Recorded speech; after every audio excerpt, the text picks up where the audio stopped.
நாம் தேர்ந்தெடுக்கும் வீட்டு மனையின் அடிப்படை வசதிகளில் மிக முக்கியமான ஒன்று சாலை வசதி. நமது மனையின் முன் இருக்கக்கூடிய சாலை குறைந்தபட்சம் 23 அடி இருக்க வேண்டும் மற்றும் ரோட்டின் இருபுறமும் குறைந்தபட்சம் 2 அடி அகலம் 4 அடி ஆழமுள்ள கழிவுநீர் பாதை இருக்க வேண்டும். அதுவும் RCC கான்கிரீட் கழிவுநீர் பாதையாக இருந்தால் மிக சிறப்பு. ஆக மொத்தம் நமது மனையின் காம்பவுண்டு வாலுக்கும் எதிர் வீட்டு காம்பவுண்டு வாலுக்கும் இடையில் குறைந்தபட்சம் 27 அடிகள் இருக்க வேண்டும். இது தமிழ்நாட்டு வீட்டு வசதி வாரியத்தின் செயல்பாடுகள் அரசாங்க நிலவரம்பு சட்டத்தின் கீழ் வருகின்றன. இது அடிப்படை விதியாகும். உதாரணத்திற்கு DTCP அங்கீகாரம் பெற்ற மனை, ரேரா அப்ரூவல் பெற்ற மனை.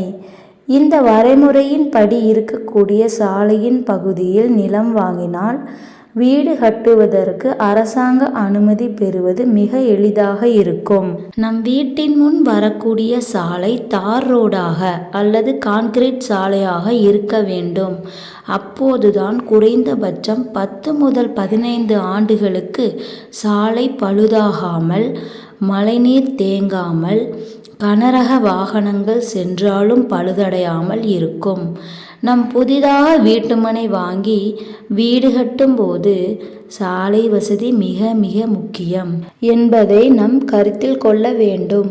இந்த விதிக்கு உட்பட்டு மனை வாங்கி வீடு கட்டும் போது பிளான் அப்ரூவல் என்று சொல்லக்கூடிய வீடு கட்டுவதற்கான அங்கீகாரம் எளிமையாக கிடைக்கும்.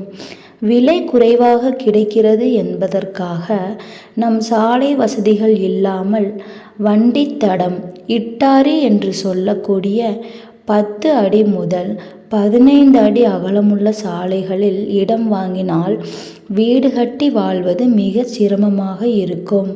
காலத்திற்கு போக்குவரத்திற்கும் வாகனம் நிறுத்துவதற்கும் மிகவும் இடையூறாக இருந்து மன உளைச்சல் ஏற்படும்.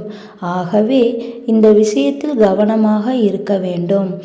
அரசாங்க விதிமுறைப்படி 20, 30, 40, 50, 60 அடி ரோடுகள் தகுந்தவாறு உங்கள் இடத்தில் எத்தனை ஸ்கொயர் ஃபீட் பில்டிங் கட்ட முடியும், எத்தனை மாடிகள் கட்ட வேண்டும் என்பது விதிமுறை இருக்கிறது. செட்பேக் என்று சொல்லக்கூடிய வீட்டை சுற்றி 4 புறமும் எவ்வளவு காலியிடம் விட வேண்டும், முக்கியமாக வீட்டின் முன்புறம் எத்தனை அடி செட்பேக் கொடுக்க வேண்டும் என்பதை இந்த ரோடுகளின் அளவுகளின் அடிப்படையில் தீர்மானிக்கப்படுகிறது. தற்போது வீடு கட்டுவதற்கு அனுமதி பெறுவது மிகவும் கடினமாக இருக்கிறது. அரசாங்க சட்ட விதிமுறைகளுக்கு உட்பட்டு நாம் வீடு கட்ட வேண்டும். இப்போது இந்தியாவில் ஒரு சில நகரங்களில் கார் பார்க்கிங் என்று சொல்லி இடம் ஒதுக்கி அதை அரசாங்கத்திடம் காண்பித்து உறுதி செய்து அப்ரூவல் வாங்கிய பிறகே நீங்கள் சொந்தமாக கார் வாங்க வேண்டும் என்ற விதிமுறை நடைமுறையில் உள்ளது.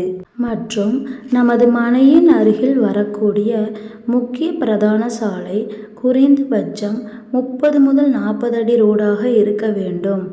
மெயின் ரோடு, தேசிய நெடுஞ்சாலை இவை இரண்டும் குறைந்தபட்சம் 2 முதல் 4 கிலோமீட்டர் தூரத்தில் இருந்தால் நமது அன்றாட வாழ்க்கையின் போக்குவரத்துக்கு பயணம் மேற்கொள்ளுதல் மிகவும் எளிமையானதாகவும் நேர விரயத்தை தவிர்க்க முடியும்.